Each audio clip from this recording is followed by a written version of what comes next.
आज थिला बेबीर vaccination day. So hello hi नमस्कार एवं जय Jagannath welcome back to my new mini blog. तो जेहेतु हॉस्पिटल जबार थिला तो दीपहर बेले आम सब रेडी हेलु। ता पूर्वरु बेबी को मु रेडी करे देइथिली, फीडिंग करेकी ताको बर्पिंग करे देइथिलु।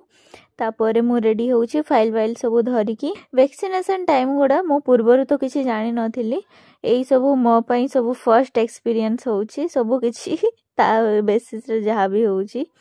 तापरे मु गाड़ी बुक करिली, से भितरे या को टिके बुलौ भी थिली।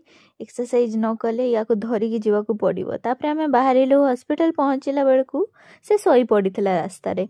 हॉस्पिटल रे सेमिति खास भिड़ नथिला किंतु लाइन रे तो लागिबा को पड़िबो। तापरे फर्स्ट सेठी पहुंचू पहुंचू बेबी रो ओजन करा जाए।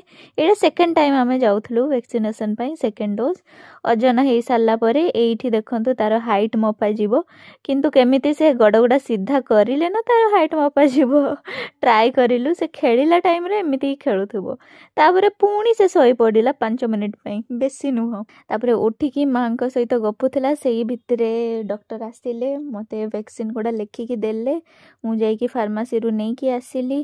तापरे पुणी लाइन रे आमे वेट कलु।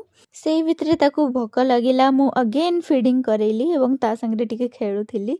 आ टेंशन रे थिली कि इंजेक्शन पड़ेला परे कोन हबो, किंतु जो टाइम रे इंजेक्शन दिया हला से जो जोर रे कांदिला भितरे किंतु बेसी डेरी नुह, बस मु काखो कला जाए तापरे से पूरा चुपचाप हे गला।